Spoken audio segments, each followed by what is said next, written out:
346. Cube Radio. Cube Radio. En direct à LCN. C'est l'heure d'aller Rotino dans les studios de Cube Radio. Salut Richard. Salut Audrey. Salut Audrey. Tu voulais revenir sur ce drame épouvantable à Saint-Jean-sur-Richelieu, là, un homme qui souffre de problèmes de santé mentale, qui a visiblement tué sa mère.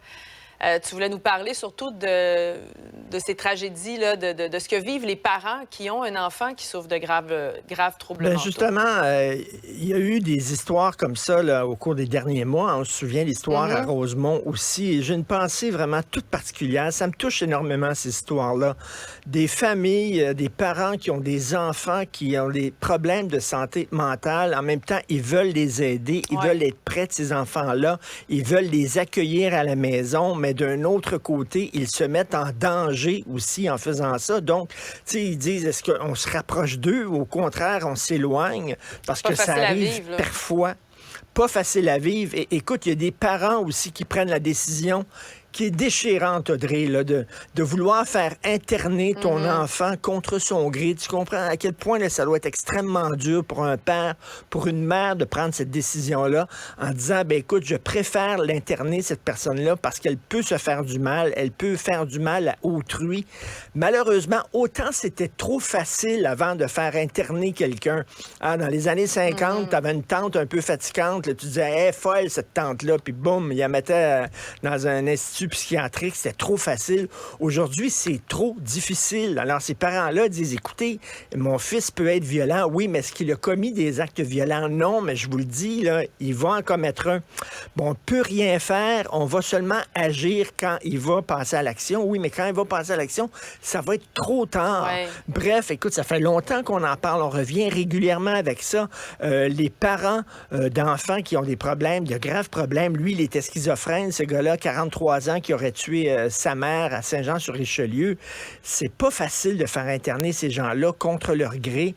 Donc, il faut quand même une réflexion là-dessus, là, sur la santé mentale, mais ça arrive trop souvent. J'ai vraiment une pensée pour ces parents-là qui vivent littéralement l'enfer. Tu voulais parler des maisons des aînés qui sont presque vides, Richard. Est-ce que c'est un faux départ pour les maisons des aînés? Ben oui.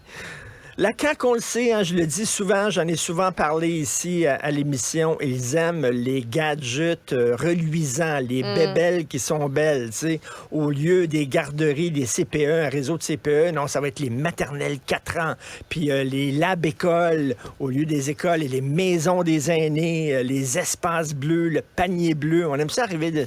Et là, bon, et en plus, non seulement ils sont presque vides, les maisons des aînés, elles coûtent plus cher que prévu. Oh mon Dieu, quelle surprise incroyable. C'est sûr que c'est pas trop On surprenant. l'avait pas vu venir, ça.